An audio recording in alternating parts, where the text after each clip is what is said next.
Bear down, Chicago Bears, in what can only be described as a masterpiece of what not to do, yet still somehow come out with a win despite no touchdowns. Justin Fields overcomes two fumbles and goes 27 for 37 and secures a victory for the Chicago Bears. And guys, I want to tell you, this was absolutely crazy. You might even say that Justin Fields fumbled his way to victory. Now, this was a complicated game where we didn't see very much downfield passing, and what we did see seemed to be a little bit of the norm of what we've been seeing for a while. Justin Fields just not finding the open man downfield. However, found him when it mattered at the very end of the game in order to win. But largely speaking, what we looked at is a screen passing game to the point that the Minnesota Vikings had keyed in on it and was giving him no opportunity to make those plays. But he was still finding people short passing games down the field. It didn't look great. It didn't look like a great game. Now, let me know what you think in the comments down below. Do you think Justin Fields is still the guy? That's the important thing. We saw him fumble on the first play of the drive last week, and he didn't cost the team the victory. The defense cost the team the victory, but the defense stepped up big time this week and only gave up one touchdown and 10 total points. And Justin Fields had to do a come from behind still, despite four turnovers, four interceptions by the Chicago Bears defense, who really stepped up big time. Now, if we can only put it together, then we're looking at a really good sort of victory here. But a couple of things here, guys. This is the first play. This is the first fumble where you can see that Justin Fields just not taking care of the ball. Now, look, when you're an artist, which I want to say Justin Fields is an artist, when you're an artist, sometimes you're not taking care of the canvas the right way, and that's what really happened here. He was not taking care of the ball in a way that was conducive. He knew it. You could see it when he was walking off the field. But then you follow that drive up with this next drive right here, and he fumbles the ball again. And at this point, you think, it's just in the cards right now that there's no way that we can recover from this and that we can find a victory as Justin Fields continues. And guys, I got to be honest with you, this is the third fumble in 2 games.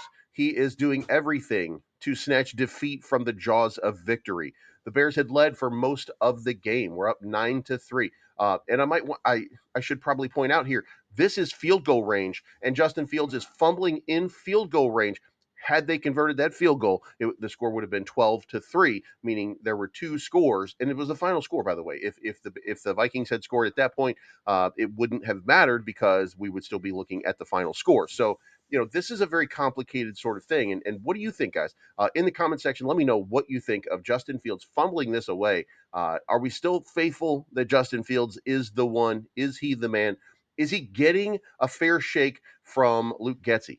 That's probably the important part, because then you have the last play right here, and this is it right here. This kind of seals the deal. This puts them in position to make that easy kick. DJ Moore is found down the field. Now, where is that downfield passing game for the rest of this? Why is this why are we only when we're forced to do this? What is the problem with Luke Getsy? And can Luke Getsy pick a downfield pass? Because there's one thing that I know that Luke Getsy can pick.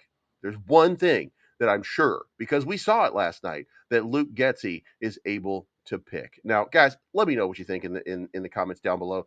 Do you think that Luke Getsy can pick the right play for the Chicago Bears to succeed on? This is it's gross. Come on, guys. You're on the sidelines of an NFL game. Like, get it together. You know what I mean? Like, get it. Anyway, guys, this was not the victory. This was not the greatest of performances, but it was a gritty performance. It was one where it mattered when it mattered.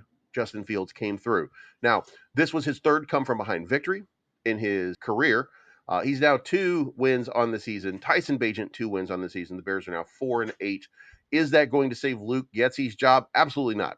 Is that going to save Matt Eberflus's job? Well, I don't want to say yes, but I get the sense that they really like the fact that Matt Eberflus still has the team on his side, and maybe, just maybe, his assistants are not performing. We do have to remember that Lance Johnson is gone. That was the defensive coordinator. Perhaps this slow start followed by coaching issues caused a cascade effect. So the decision that the McCaskey family is going to have to make at this point, the decision that is very simple. Do you continue on? Do you think that what is happening is actually building? Or do you think that this is, you got to just shut it down and you got to do a rebuild? Can you build around Justin Fields becomes the next question. There's a complicated thing going on right here. Now, I feel like, to give you my opinion, that I think Justin Fields is still the guy. I do think that grabbing somebody like a Marvin Harrison is a great move if you can get that. I do think that bringing in somebody like Jared Verse as a defensive end, as a bookend to match Montez Sweat, that would be a great move. But I mean, you got to consider if you re-sign Jalen Johnson, you bring in and Jaquan Brisker gets better. Or Kobe Brisker gets a little bit better. Move on from Eddie Jackson. Get somebody young, hungry into the secondary. Secondary has been a little bit of a problem, but if we start to build just a few more pieces, this team is not that far away from being incredibly competitive, and that downplays the fact that we're losing at this. Downplays the fact that there are improvements, and we can see the improvements, and a lot of it comes down to look, the McCaskies aren't going to make a move in the middle of the season, so what do you do about Luke Getsy? That becomes the question. I mean, look, guys, this is how checked out Luke Getsy is. I mean, it doesn't get any more evident and obvious than that. Anyway, guys, let me know what you think in the comments down below. Hit the like button, the subscribe button, the bell to be notified of future content. I appreciate you so much. Thank you for tuning in, and we will talk to you again very, very soon. Go Bears.